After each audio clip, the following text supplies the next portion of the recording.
अथ अद्भुत उपकर्तरी सती। आदि शक्ति सदरूप, ज्ञान रूप और आनंद रूप है। जैसे अंधकार सूर्य पर कभी कोई प्रभाव नहीं डाल सकता, वैसे ही आदि शक्ति में अणु मात्र भी अज्ञान संभव नहीं है। फिर भी दयामयी आदि शक्ति ने जीवों को भगवान और उनके प्रेम की ओर उन्मुख करने के लिए सती अवतार में अज्ञता का अभिनय किया। उन्होंने वह लीला विश्व को श्री रामचरितमानस प्रदान करने और ब्रह्म की प्रमुखता दिखलाने के लिए किया। इसी के लिए उन्होंने सती अवतार में लांछन सहा, प्रताड़ना सही और शरीर को त्याग कर प्रियतम का असह्य विक्षोभ भी सहन किया। यह है माता की बच्चों के प्रति दयालुता, ममता और वत्सलता। दक्ष प्रजापति ब्रह्मा के मानस पुत्र थे। वे पिता की आज्ञा से सृष्टि के क्रम को बढ़ाने में व्यस्त रहते थे।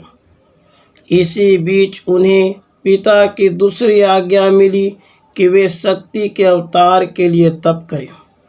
दक्ष ने ब्रह्मा की इस आज्ञा को भी शिरोधार्य किया। वे कठिन तप में संलग्न हो गए। कभी सूखा पत्ता चबा लेते, कभी जल पी लेते और कभी हवा पीकर ही रह जाते। प्रत्येक परिस्थिति में जगदम्बा की पूजा निरंतर चलती रहती थी। 3000 दिव्य वर्ष बीतने पर आदि शक्ति ने दक्ष को दर्शन दिया। वे सिंह पर बैठी थी। उनके शरीर की कांति श्याम थी। उनके 4 भुजाएं थीं। उनका श्रीमुख अत्यंत मनोरम था। वे आह्लादक प्रकाश से प्रकाशित हो रही थी। उस समय कण कण आह्लाद से थिरक रहा था। अद्भुत छटा थी। जगदम्बा का दर्शन पाकर दक्ष ने अपने को धन्य माना और भली भांति प्रणाम कर उनकी स्तुति की। जगदम्बा ने कहा, दक्ष, मैं तुम पर प्रसन्न हूँ। तुम जो चाहो मांग लो। दक्ष ने कहा, देवी, मेरे स्वामी शंकर हैं। वे रुद्र रूप से अवतार ले चुके हैं। आप उनकी शक्ति हैं, अतः अवतार ग्रहण कर अपने रूप लावण्य से उन्हें मोहित करें। आदि शक्ति ने कहा, मैं तुम्हारी पत्नी के गर्भ से पुत्री के रूप में अवतार लूँगी, किंतु एक शर्त है जिसे तुम ध्यान में रखना। वह यह है कि जब मेरे प्रति तुम्हारा आदर घट जाएगा, तब मैं अपना शरीर त्याग दूंगी। इतना कहकर वे अंतर्धान हो गई। जब आदि शक्ति दक्ष प्रजापति के पत्नी के गर्भ में आई, तो उनके शरीर से पुण्यमय आभा निकलने लगी और चित्त में निरंतर प्रसन्नता ही प्रसन्नता छाई रहती थी। वीरणी में आदि शक्ति का आवास जानकर वहां ब्रह्मा और विष्णु आए। उनके साथ संपूर्ण देव और ऋषि मुनि भी थे। सभी ने प्रेम आदरवाणी से भगवती शक्ति की स्तुति की और उन्हें प्रणाम किया। उन लोगों ने दक्ष और वीरणी की भी भूरी भूरी प्रशंसा की। जब गुणों से युक्त सुहावना समय आया, तब शक्ति ने अपने को प्रकट किया। उस समय दिशाएं प्रसन्न हो गई। शीतल मंद सुगंध हवा बहने लगी। आकाश स्वच्छ हो गया और पुष्प वृष्टि होने लगी। सब जगह सुख शांति छा गई। दक्ष ने शक्ति का वही रूप देखा जिसे वरदान के समय देखा था। उन्होंने हाथ जोड़कर देवी को प्रणाम किया और स्तुति की। तब स्तुति से प्रसन्न हो भगवती शक्ति इस प्रकार बोली, प्रजापति दक्ष, तुमने मेरे अवतार के लिए तप किया था, अतः मैं तुम्हारी पुत्री के रूप में अवतीर्ण हो गई हूँ। अब तुम तपस्या के फल को ग्रहण करो। ऐसा कहकर शक्ति नवजात शिशु बनकर रोने लगी। शिशु का रोना सुनकर चारों ओर हर्ष छा गया। स्त्रियां दौड़ी आईं। बच्ची का लुभावना रूप देखकर सब ठगी सी रह गई। जय जयकार की ध्वनि से सारा नगर गूंजने लगा। बाजे बजने लगे, कलकंठों की सुर लहरियां वातावरण में तैरने लगी। दक्ष ने कुलोचित वैदिक आचरण संपन्न किया। गौ, घोड़े, हाथी, सोना, वस्त्र आदि का दान दिया गया। दक्ष ने कन्या का नाम सती रखा। लोगों ने अपनी अपनी रुचि के अनुसार उसके अलग अलग नाम रखे। जो देखता उसके मन में अपनापन जाग उठता। वह शुक्ल पक्ष के चंद्रमा की कला की तरह बढ़ती हुई सबके चित्त को आह्लादित करने लगी। जैसे जैसे बच्ची बढ़ती गई, वैसे वैसे शिव के प्रति उसका अनुराग भी बढ़ता गया। सखियों के बीच भी वह छिपाए न छिपा। उसके ओंठों पर शंकर के नाम थे, तो अंतर में उनकी करुण पुकार थी। शिव के प्रेम में डूबी हुई वह कभी रोती तो कभी हंसती। सखियां उस पर श्रद्धा रखने लगी, इतना प्यार करने लगी कि वे अपने शरीर को भुलाकर सती के शरीर को ही अपना शरीर मानने लगे। एक दिन ब्रह्मा जी नारद के साथ प्रजापति दक्ष के घर पधारे। उस समय सती विनम्र भाव से पिता के पास ही खड़ी थी। उनके उत्कट सौंदर्य से वहां का वातावरण उद्भासित हो रहा था। वे तीनों लोकों के सौंदर्य का सार प्रतीत हो रही थी। जब आदर सत्कार के पश्चात ब्रह्मा और नारद बैठ गए, तब उन्होंने सती से कहा, तुम शंकर भगवान को चाहती हो, अतः उन्हीं को पति बनाओ। भगवान शंकर भी तुम्हारे सिवा और किसी को कभी पत्नी नहीं बना सकते। यह सुनकर सती की प्रसन्नता का ठिकाना न रहा। दक्ष भी प्रसन्न हुए, परंतु उन्हें यह चिंता व्याप्त हो गई कि शंकर को ढूंढा कहाँ जाए, वे कहाँ मिल सकेंगे। मिलने पर भी उन्हें विवाह के लिए राजी कर सकना कठिन था। वे इसी उधेड़ बुन में पड़े रहते। इसी बीच एक दिन सती ने पिता से शंकर की प्राप्ति के लिए तपस्या की आज्ञा मांगी। सती का अनुराग अब मीठी वेदना बनकर उन्हें बेचैन करने लगा था। वे प्रतिक्षण शंकर का सानिध्य चाहने लगी थी। तपस्या से मानसिक सानिध्य तो मिल ही सकता था, साथ ही शारीरिक सानिध्य भी संभव था। जिनके लिए तिल तिल जला जा रहा था, वे ओढ़र दानी कब तक उदासीन बने रह सकते थे। माता पिता स्वयं चिंतित तो थे ही, कोई अन्य मार्ग न देखकर उन्होंने अपनी लाडली बेटी को तपस्या के कठोर मार्ग पर चलने की आज्ञा दे दी। घर पर ही सारी सामग्री जुटा दी गई। अब सती संसार से दूर हो गई थी। केवल वे थी और थी उनकी सखियां। उन्होंने नंदा व्रत का प्रारंभ कर दिया। अब पूज्य था, पूजा थी और पुजारिन थी। सखियां तो पुजारिन की ही अंग थी। वे अनुराग के बहाव में पूजा का क्रम संभालती थी। नंदा व्रत के समाप्त होते होते त्रिपुटी भी समाप्त हो गई। अब न पूजा थी न पुजारिन, बस पूज्य ही पूज्य रह गया था। सती आराध्य के ध्यान में सब कुछ भुला बैठी थी। वे निष्कंप दीप की लौ की भांति प्रदीप्त हो रही थी। पल बीता, घड़ी बीती, दिन बीता, रात बीती, मास बीते, वर्ष बीते, किंतु सती निश्चल बैठी रही। काल उनके लिए सापेक्ष हो गया था। यह पवित्र चर्चा तीनों लोकों में फैल चुकी थी। सभी देवता एवं ऋषि विष्णु और ब्रह्मा को आगे कर इस अद्भुत क्रम को देखने के लिए सती के पास पहुँचे। देवताओं और ऋषियों ने हाथ जोड़कर सती की स्तुति की। विष्णु और ब्रह्मा के हृदय में प्रीति उमड़ आई। सभी आश्चर्यचकित थे तथा सती का सहयोग करना चाहते थे। वे सती को माथा टेक कर जैसे आए थे वैसे लौट गए और भगवान शंकर के पास पहुँचे।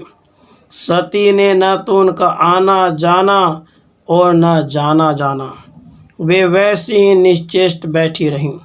उनके अंग अंग से प्रेम का प्रभावक रस वैसे ही झर रहा था। देवता और ऋषि जब शंकर के पास पहुँचे तब उनके आगे लक्ष्मी के साथ विष्णु और सरस्वती के साथ ब्रह्मा थे। वहाँ सामूहिक स्तुति की गई।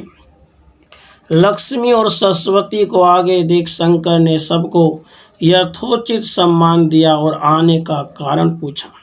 विष्णु का निर्देश पाकर ब्रह्मा ने कहा, आप विष्णु और मैं वस्तुतः एक ही हैं।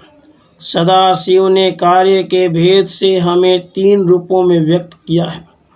यदि कार्य के भेदों को हम निष्पन्न न करेंगे तो हमारे रूप के भेद भी व्यर्थ हो जाएंगे। अतः लोकहित का एक ऐसा कार्य आ पड़ा है जिसकी सिद्धि के लिए आप भी तदनुरूप कन्या के साथ विवाह कर लें। विष्णु भी सपत्नीक है और मैं भी विश्व के हित के लिए आप भी सशक्तिक हो जाएं। ब्रह्मा की बात सुनकर भगवान शिव के मुख पर मुस्कुराहट बिखर गई और वे बोले, तुम दोनों मेरे बहुत ही प्रिय हो, किंतु मेरे लिए विवाह उपयुक्त नहीं है, क्योंकि मैं निर्वृत्ति मार्ग पर चल रहा हूँ। इसलिए मैंने अपवित्र और अमंगल वेश भी बना रखा है।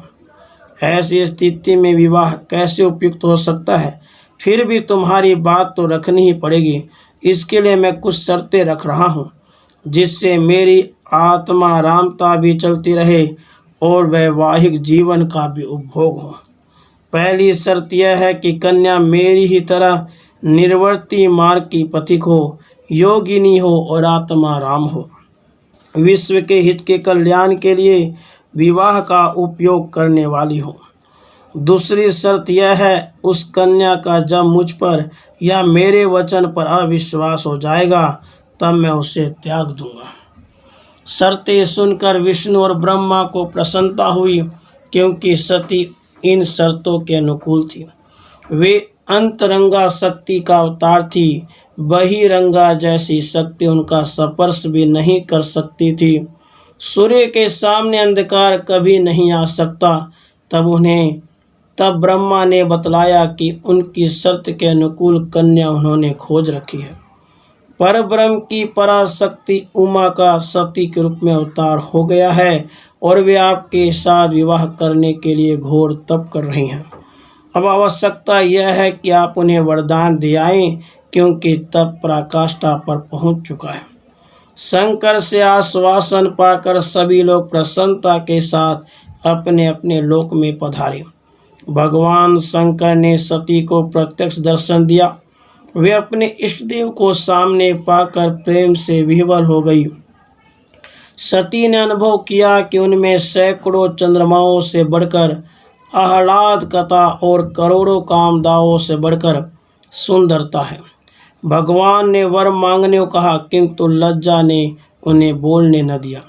उनका मुख ऊपर उठ नहीं रहा था, किंतु भगवान सती की बोली सुनना चाहते थे। अतः वे फिर बोले, सती, मैं तुम्हारे व्रत से प्रसन्न हूँ, अब तुम इच्छा अनुसार वर मांग लो। भगवान बार बार अपने वचन दोहरा रहे थे। उन्हें सुन सुनकर सती में प्रेम विभलता अत्यधिक बढ़ती जा रही थी। उनका मुंह खुल नहीं रहा था। इधर सती के वचन सुने बिना भगवान को भी कल नहीं पड़ रही थी। वे बोले, सती, कुछ तो बोलो। तब सती यह सोचकर घबरा गई कि अब कुछ न बोलना उनका अनादर करना है, पर लाजवश अभिलषित वर मांग न सकी। वे इतना ही बोली, प्रभु, ऐसा वर दीजिए जो टल न सके। वे बार बार इसे ही दोहराती रही। इस शालीनता से भगवान और रिझ गए। उनकी विवलता अब भगवान पर ही आरूढ़ होती जा रही थी। वे बोले, सती, तुम मेरी भार्या बन जाओ। भगवान ने सती का अंतर्द्वंद मिटा दिया था। अतः विलसित वर पाकर उनका हृदय आनंद के उल्लास से भर गया। तब वे बोली, प्रभु, आपने महती अनुकंपा की है, किंतु मेरे पिताजी से कहकर शास्त्रीय विधि के अनुसार मेरा पाणी ग्रहण करने की कृपा करें। शिव ने प्रेम भरी दृष्टि से सती को देखा और कहा, प्रिय, ऐसा ही होगा। भगवान शंकर जब आश्रम में लौटे तो अपने को अनुमना पाया। वे सती के प्रेम पास में बन चुके थे। अतः सती का वियोग उन्हें पीड़ित कर रहा था। विवाह व्यवधान सा प्रतीत होने लगा था। उन्होंने ब्रह्मा का स्मरण किया। तत्क्षण सरस्वती के साथ ब्रह्मा आ उपस्थित हुए। भगवान ने कहा, ऐसा प्रयत्न करो कि विवाह शीघ्रता से संपन्न हो जाए। ब्रह्मा ने कहा, सब काम पहले से ही तैयार है। दक्ष तो कन्यादान के लिए तैयार ही बैठे हैं, फिर भी आपकी ओर से उन्हें सूचित कर देता हूँ। इधर दक्ष सती की सफलता सुनकर आनंद और चिंता दोनों के झूले में झूल रहे थे। चिंता यह थी कि शंकर को ढूंढा कहाँ जाए और कैसे उन्हें प्रसन्न किया जाए। इसी बीच ब्रह्मा दक्ष के पास पहुँचे। डूबते को सहारा मिल गया।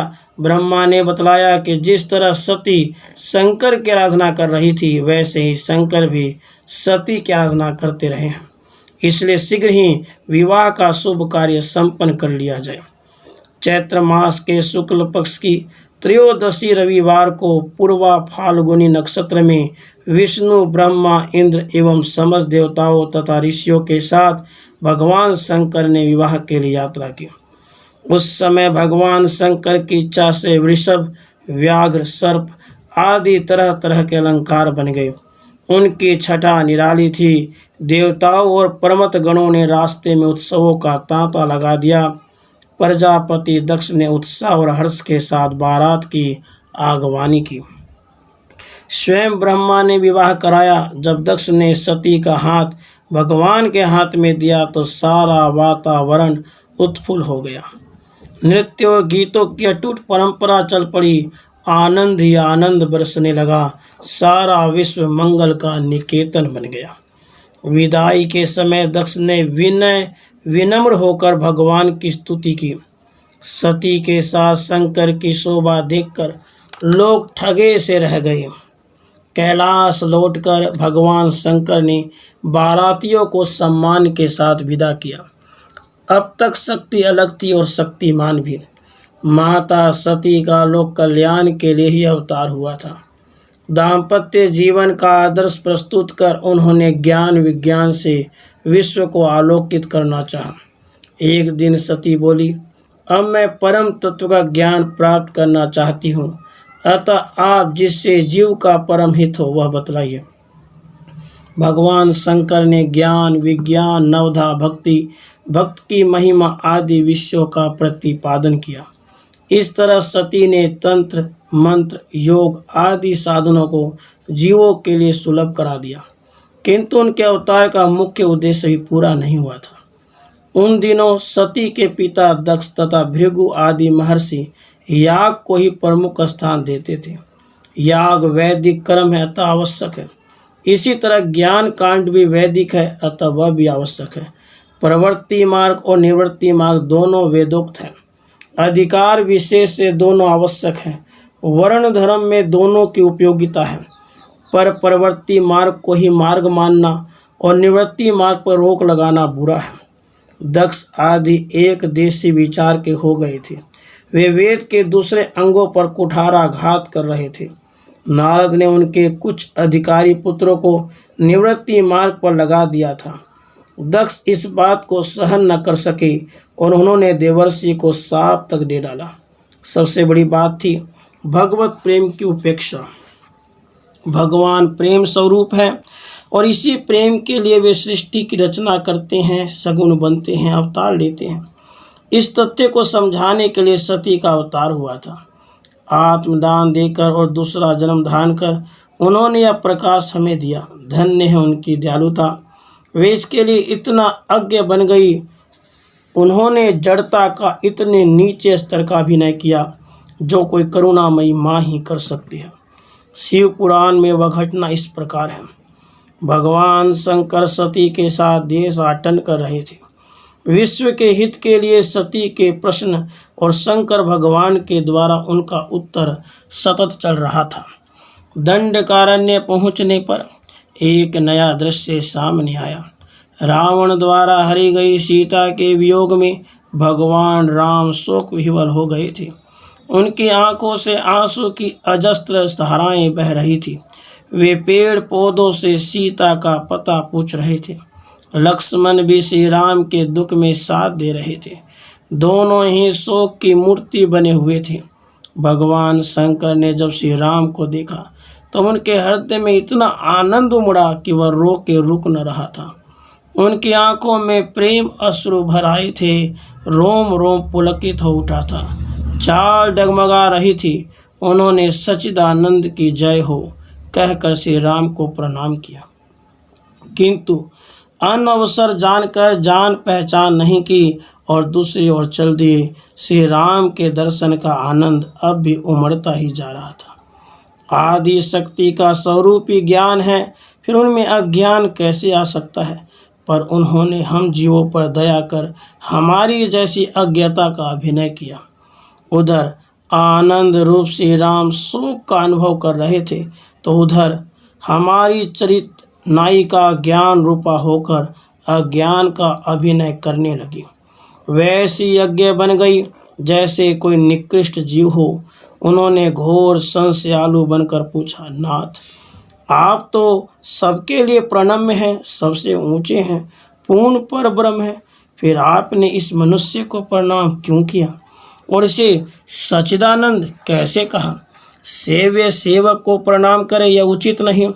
इसी तरह किसी मनुष्य को सच्चिदानंद कहना अनुचित जान पड़ता है।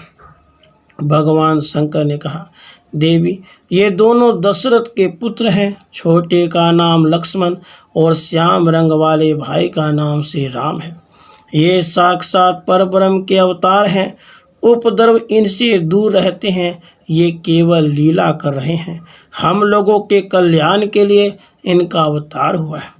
सती भगवान शंकर के प्रत्येक वचन को ब्रह्म वाक्य मानती थी, परंतु आज तो अभिनय करना था, अतः उन्होंने उनके कथन पर विश्वास नहीं किया। तब भगवान को कहना पड़ा, यदि विश्वास नहीं होता तो जाकर परीक्षा कर लो। सती सीता का रूप धारण कर श्री राम के पास पहुंची।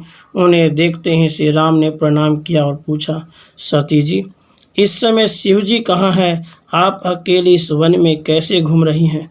अपना रूप छोड़कर यह रूप क्यों धारण कर रखा है? यह सुनते ही सती जी पानी पानी हो गईं और बोली, मैं आपकी प्रभुता देखना चाहती थी। श्री राम ने सती जी का बहुत सम्मान किया और उनकी आज्ञा लेकर वे पुनः अपने अभिनय में लग गए। दोनों अभिनय ही तो कर रहे थे। लौटते समय सती चिंतित थी और सोच रही थी, मैंने आज अपने स्वामी के वचन पर अविश्वास कर लिया। वे अप्रसन्न मन से भगवान शंकर के पास पहुँचे। शोक ने उन्हें व्याकुल बना दिया। भगवान ने पूछा, सती, तुमने किस प्रकार परीक्षा ली थी? सती मस्तक झुकाए उनके पास खड़ी हो गई। वे शोक और विषाद से भर गई थी। भगवान शंकर ने ध्यान लगाकर सारी बातें जान ली। उन्हें दुख तो हुआ, परंतु पूर्व प्रतिज्ञा के अनुसार उन्होंने सती का मन से त्याग कर दिया, किंतु सती को दुख होगा, इसलिए त्याग वाली बात उन्हें बतलाई नहीं। उनका पहले जैसा मीठा व्यवहार बना रहा। इतने में आकाशवाणी हुई, परमेश्वर तुम धन्य हो और तुम्हारी प्रतिज्ञा भी धन्य है। आकाशवाणी सुनकर सती की कांति मलिन हो गई। उन्होंने पूछा, मेरे स्वामी, आपने कौन सी प्रतिज्ञा की है, बतलाइए। भगवान अप्रिय वचन कहकर सती को दुखित करना नहीं चाहते थे, अतः उन्होंने कहा, देवी, इसे मत पूछो। किंतु सती ने ध्यान से सब बातें जान ली। वे सिसकने और लंबी लंबी सांसें खींचने लगी। भगवान शंकर ने उन्हें ढांढस बंधाया और विभिन्न कथाओं द्वारा उनका मन बहलाव किया। कैलाश पहुंचकर भगवान ध्यान निष्ठ हो गए। जब ध्यान टूटा तब सती को सामने प्रणाम करते पाया। भगवान ने सती को प्रेम से आसन देकर सामने बैठाया और मनोरम कथाएं सुनाई। उन्होंने इतना अच्छा व्यवहार किया कि सती का सारा शोक दूर हो गया। वे पहले की तरह सुखी हो गई, पर शिव ने अपनी प्रतिज्ञा न छोड़ी। एक बार दक्ष सभी प्रजापतियों के पति एवं समस्त ब्राह्मणों के अधिपति बनाए गए थे। उन्हें बहुत बड़ा पद मिला था। वे तेजस्वी तो थे ही, सब थे, पर वे आत्मज्ञानी न थे। जो आत्मा को ही न जानेगा वह परमात्मा को कैसे जान सकेगा।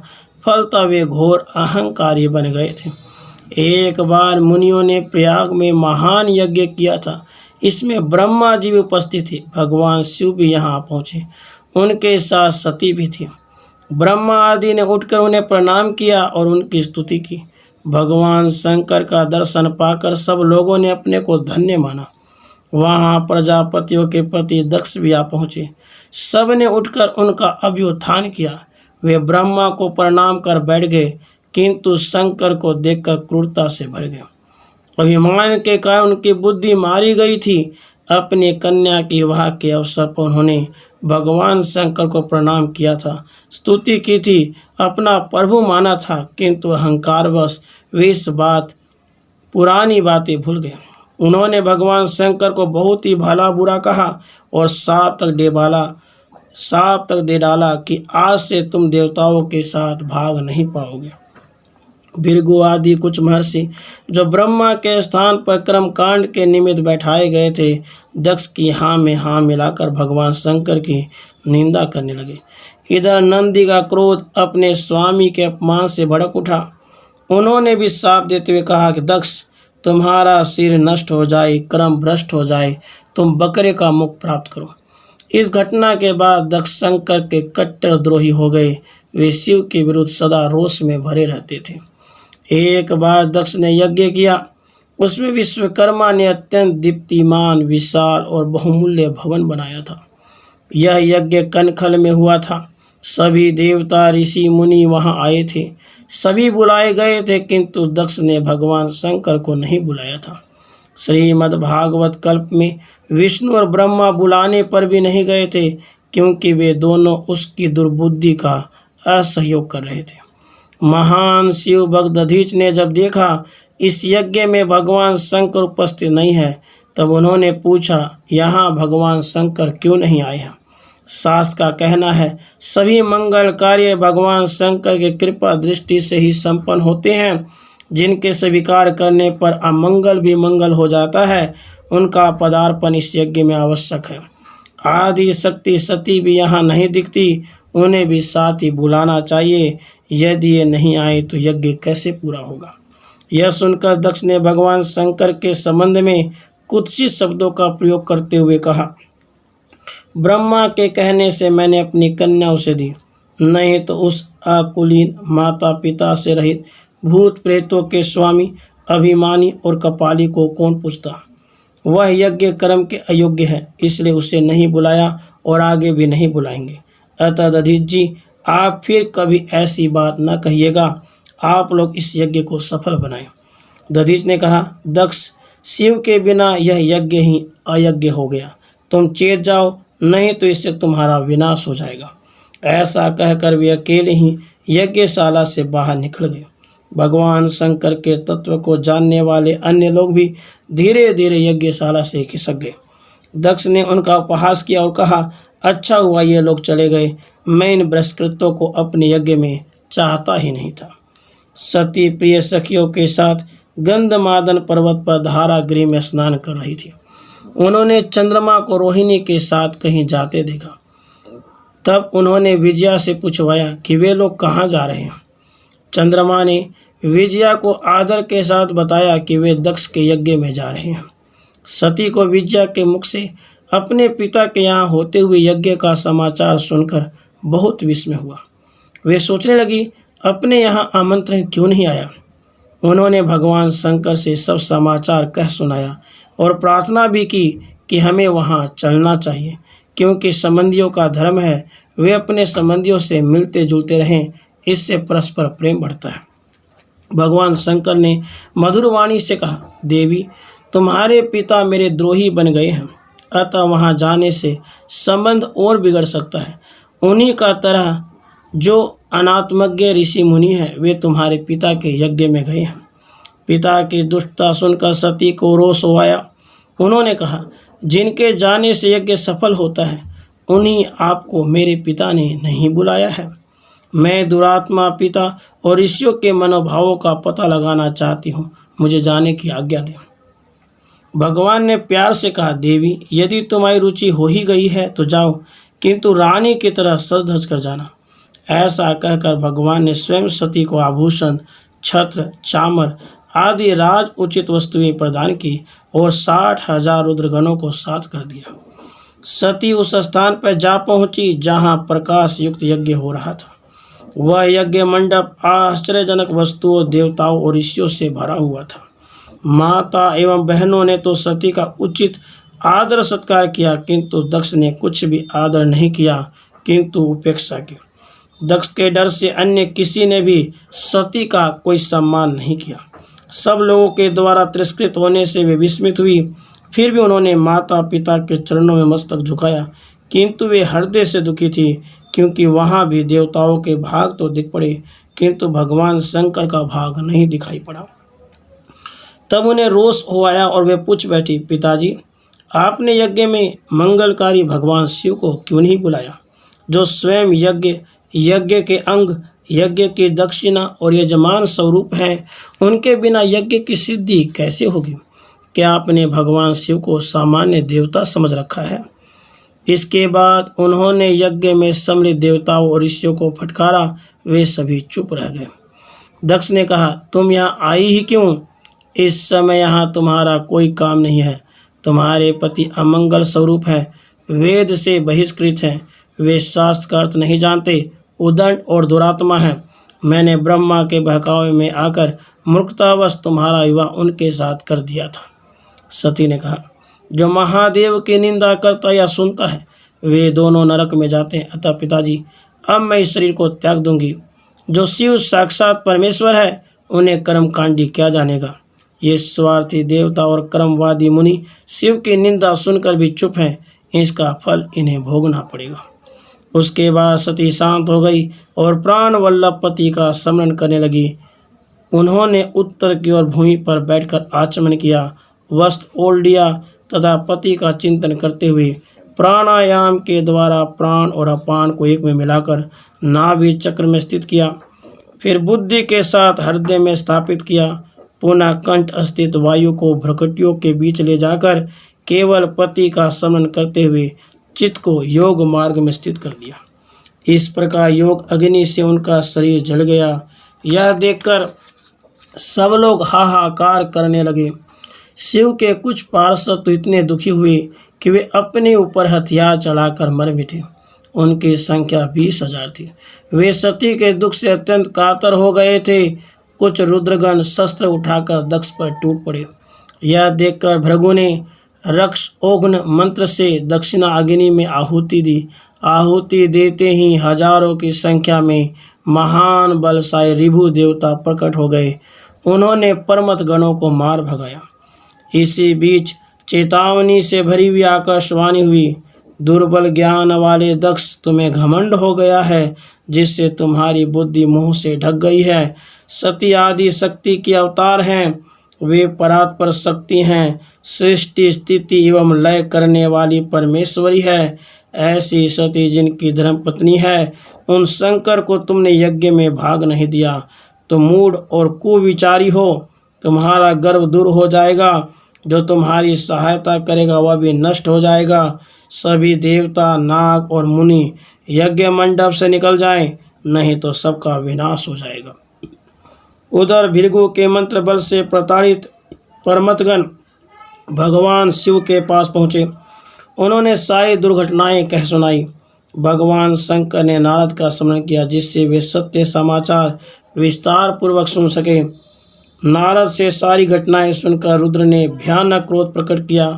उन्होंने एक जटा उखाड़कर उसे शिला पर पटक दिया। उसके 2 टुकड़े हो गए। उस समय महाप्रलय के समान भीषण शब्द हुआ। एक भाग से प्रलय अग्नि के समान दहकते हुए वीरभद्र प्रकट हुए और दूसरे भाग से महाकाली प्रकट हुई।